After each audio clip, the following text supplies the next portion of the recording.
So everyone's talking about how Donald Trump was almost assassinated right in front of everyone's face on live television. If you're truly aware as to the real problems in this world, it's very laughable at the discussions that are being had around this topic and the discussions that are not being had around this topic. So I'm going to discuss it because it's very important that we face this, because if we don't deal with it now, it's going to deal with us. And so we have to go into it. To understand what just happened, we have to understand MKULTRA, what our government has done since then, before then, how we pretty much imported Nazi scientists into our science field, and it just corrupted everything because now we're getting involved with this deep, dark science, which includes the occult, which has lots of ties back to a certain country that we can't necessarily mention, and goes deeply to mind control with the use of substances like LSD, high frequency vibrations. We have to understand that Thomas Matthew Crooks literally fits the entire bill of what an MKUltra style assassin would be like. And this is a very real thing, guys. This is not a conspiracy theory. Our government very much is involved off the record with mind control and creating assassins when the time is ready to be used however they want, to kill whoever they want. And when they're done with it, they will have no recollection of what they did. And I know that sounds to the everyday person like crazy shit, but if you look at experiments that our government has done with the MKUltra experiments, with Project Bluebird, with Project Artichoke, it's very out there in the open that this stuff was very much being done by the United States government until they had to burn all the files and destroy them, as if that was truly going to stop anything. It's very relevant when we talk about certain figures like Alex Jones, because he's accused of pretty much defaming and trying to antagonize the victims of Sandy Hook's family, when that's not what he was saying. That's not what he was alluding to. He's alluding to what everyone who's aware and awake is alluding to about this situation right now. We saw that the Secret Service was warned almost 30 minutes to 60 minutes. I've seen some reports saying 30, I've seen other reports saying 60. Well enough time in order to act, and yet they couldn't do a singular thing. And then we come to know that they actually have vantage point right outside of the roof point, right where Thomas Matthew Crooks was. And we also have information that he was in communications with another person and that there was another person on the water tower. When we put all of this information together, he was on a BlackRock ad. He was a part of the STEM class, which is the CIA's favorites. They love to scour these places like the STEM fields, like the gifted and talented, the intellectuals. They're looking for their best soldiers so that they can, through whatever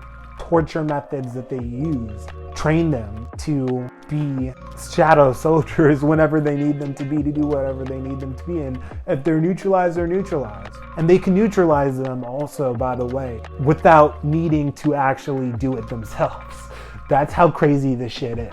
This is very much into devil worship, Luciferian shit. All the rumors that you've heard about a satanic government, satanic pedophile, all of this shit, it's real. It's very real. It's called a shadow government for a reason. Which brings me to this. Trump was almost shot. What is the one thing you don't see in his messaging at the RNC? Correct me on this, because I didn't watch the whole RNC. I was on vacation. But I did not hear Trump once say anything about draining the swamp.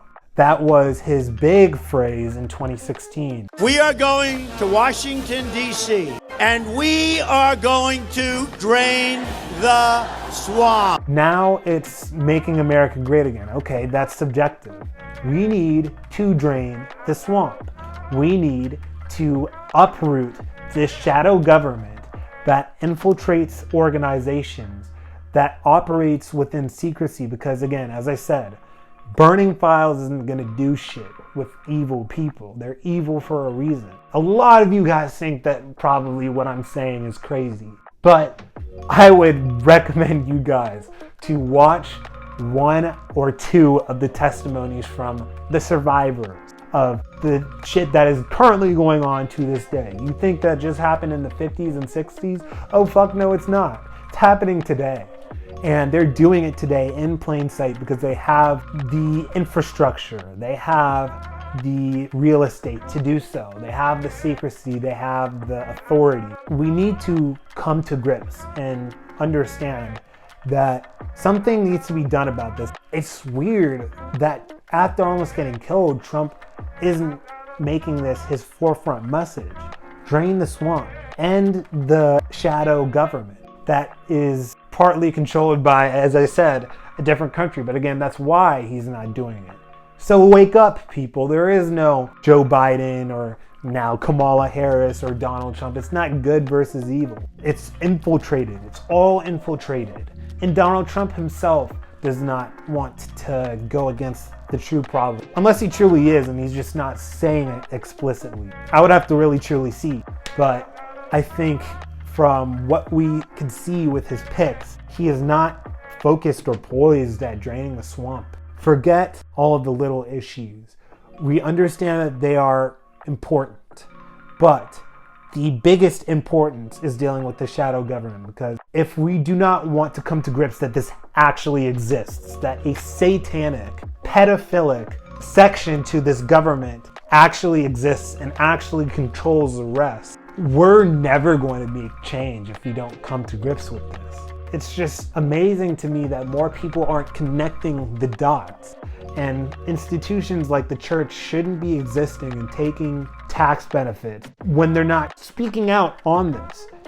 And that's just revealing of another thing, that the church is completely compromised from the top down in the West. And so we have to do something about it. We have to keep talking about it. I'm going to do my part in making this discussion a very public discussion, something that cannot be ignored. And guys, I need you guys to check out some of these survivors' stories. I'll link you guys to Gray. He is a survivor of being one of these sleeper soldiers, and he was raised in this. This is all he knew. It's a very real thing that happens, and the more it becomes discussed and talked about, the more justice will actually occur, because right now people don't actually realize this is an actual real problem. They think it's just a conspiracy theory, an internet meme. No, it's not. It's real. So if you are disgusted by the satanic pedophilic shadow government that exists, and you hate foreign influence on America, we must become more abrasive about our resistance.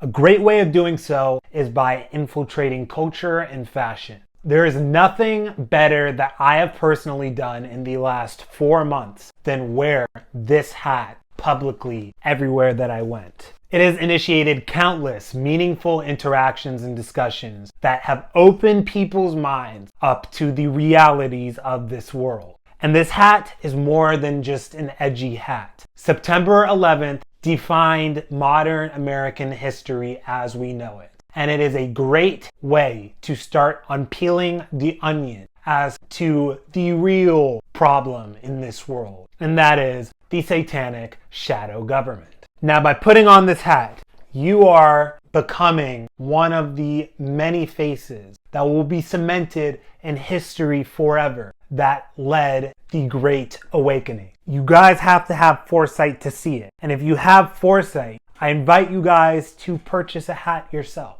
I have the link down in the bio, but only do so if you are ready to be questioned, because people will ask you questions, not out of hate, but out of curiosity. Now, how are you going to use that? Go to truthmattersnow.org and get a hat for yourself and start wearing it. We will see that people are not as truly blinded as you actually probably think they are.